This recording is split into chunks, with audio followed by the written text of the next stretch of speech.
Hi, everybody. Welcome back to another episode of Baseball King Collectibles. I'm the Baseball King. Welcome back to the studio.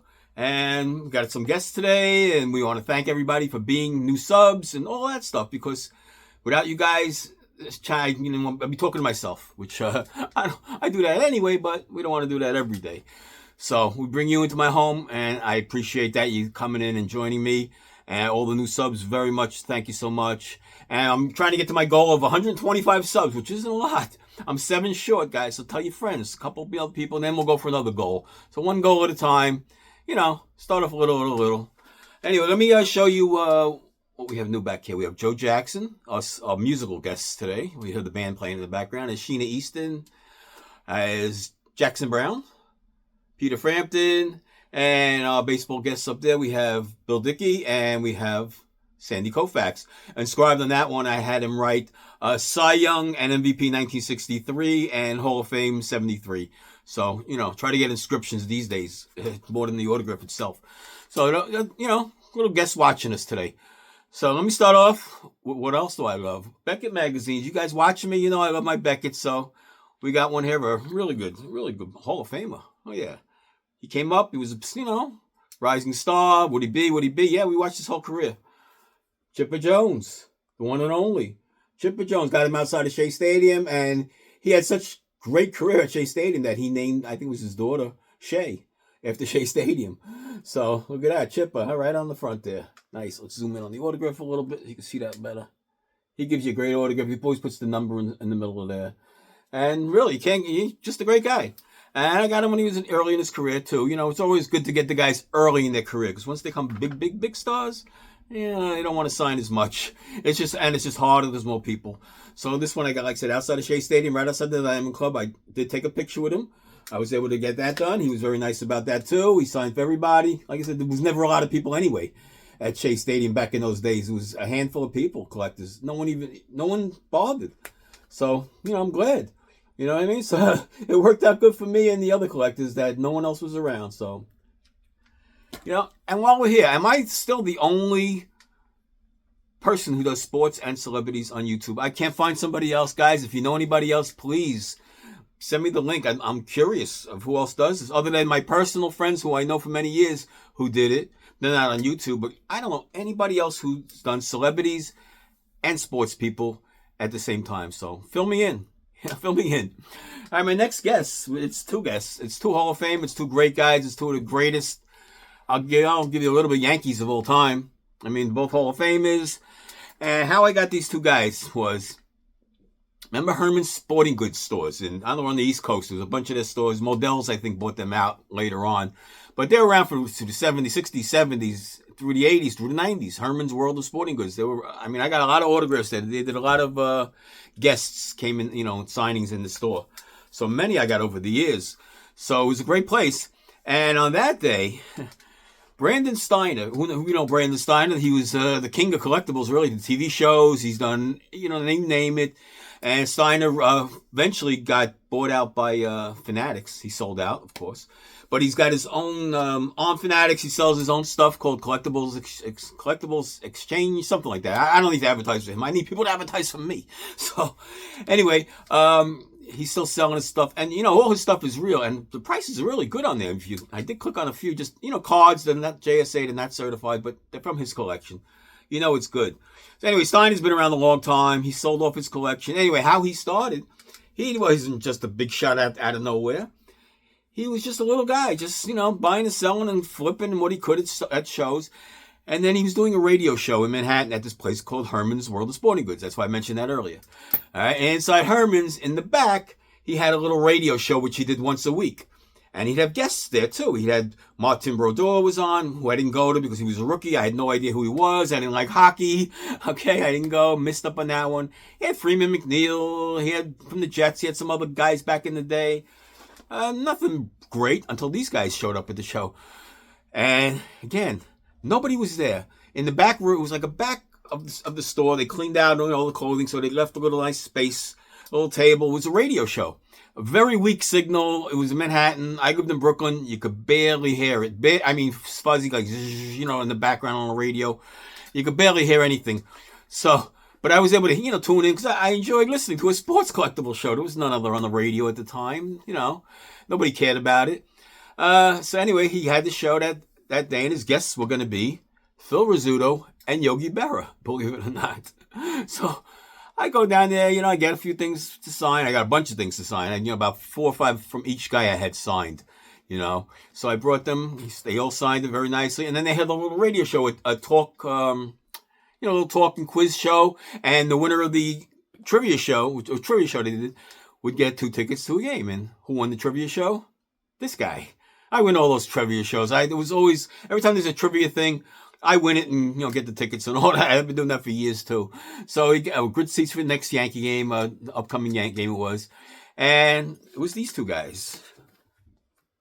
The Scooter, Phil Rizzuto. And look at that beautiful signature, MVP 1950. Holy cow. You can't ask for better than that. You can't ask for more than that on a Phil Rizzuto photo. And the next guy up is one of his best friends. They were best friends till the very day Rizzuto passed. Yogi Berra was by his side right there all the time, right there. Look, he wrote MVP 51, 54, and 55. I had everybody write something like just, something on there. I knew it would add to the value later on, and it does. Now you can't even get these things. Now you won't find any. This is probably a 101. Who else has got the exact same, with this MVP? I asked him to do that, so I did. And same thing with Rizzuto. Maybe there might be another 1 or 2 out there with MVP and holy cow, possibly. So we got these 2 guys at Herman's World of Sporting Goods. I was with my friend Joe. He was back there with me. We really did great through autographs. There was no one there, so they just signed whatever we had. I had a couple of cards. Did I bring a bat? I don't think I had a bat. I already had balls signed from them, and I had some other. I did some cards. I had little cards, and I blew them up into like posters at the time. That was like before computers and printers and all that. So I had them sign that. It looks really great. I'll have to dig them out of the archives of my archives and show them to you one day too. But anyway, that's how Steiner really started out. It was a small little show, the back of the store. And like I said, he had Yogi Berra, Phil Rizzuto. So that's how he started getting hooked up with the Yankees through these guys.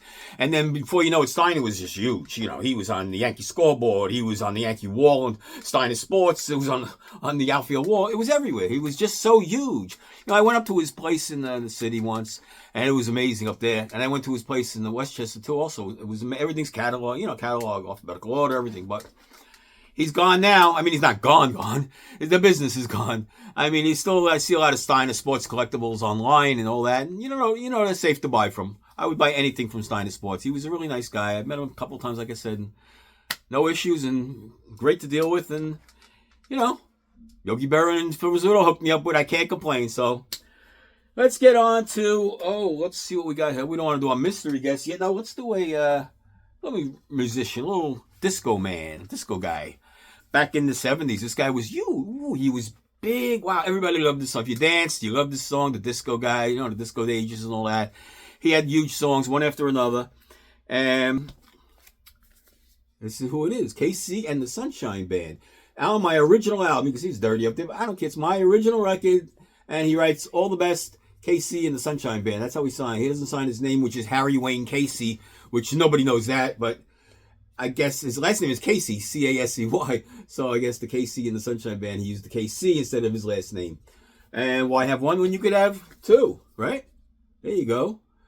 And he was really nice, super nice guy. Again, all the best, KC and the Sunshine Band. That's how he signs pretty much all the time. And pretty much, if he does sign his regular name, it's not worth more than this. This is more valuable. I'll put a comp up on the screen. I think I got this, one of these albums. So I had 2 of them. He did them both. He was great. Took a photo with him. Nice guy. Hard to recognize because, I don't look the same after so many years either, but he was a skinny little young kid at the time. When I met him 20 years later, he was, 40-year-old. And, put a little weight on. We all do, and things change. But really a great guy. I can't complain. It was really nice to meet him, and it was really, from my old disco days, it felt good, meeting that guy. It was one of those kind of like teenage moments, because that was when my teenage days when his big songs were on the radio. And they were big songs, let me tell you. His songs were huge, so. And then he fizzled out like all the bands did. But, he's still on there. I think they're still performing. I don't think they get together, the reunion shows. All those groups do that now, so which is good, For the people who love them, we want to hear them again. But our mystery guest, where is he? Oh, it's our mystery guest time, folks. Let's see, mystery guest. This is the back. This is the JSA. It's a magazine from 1996. Our mystery guest, enter and sign in, please.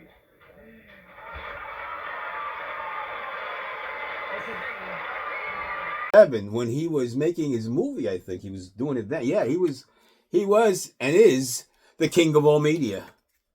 Howard Stern, right there. Give you a nice little close-up of that. Beautiful, right? Either you love him or you hate him. There's no in between. You know, I listened to him for years ago, and, you know, then he went to Sirius, and I stopped, you know, depending on my hours, I haven't listened to him in maybe a good 20 years, maybe more, but he's still on. He's still, you know, same stories, the same, I don't know. Like I said, I haven't heard him in a long time, but he was good. He was a lot of fun. And he's, you know, legendary radio guy for radio. How many guys are bigger than him and lasted so many years like he did? You know, really, it's far and few in between. So there's our mystery guest for today, Howard Stern. Well, there you have it, guys. All I want you to do is now check out some of my other videos. I'm like 27, 28 videos now. So watch some of the other ones. Even if you don't watch, just put it on, press play, walk out of the room, come back, do whatever you got to do. Give me some extra views. It helps the algorithm on YouTube. It's really a serious thing, that algorithm. I don't know why, but it is. YouTube wants you to pay like $200 to promote my video, so more people will get viewers will come and see it. I'm not going to spend $200 on a video to promote it. Are you kidding me? I'd rather spend that on, you know, opening up cards or buying cards for myself or whatever. I'll do anything like that, but I'm never going to promote a video, which people do. That's how they get so many, you know, subscribers, and nobody's watching though. So I don't want that to happen. So guys, help me out. Subscribe, like the page, do all that stuff. Tell your friends, tell your neighbors, wake the kiddies, and we'll see you soon on another episode of Baseball King Collectibles.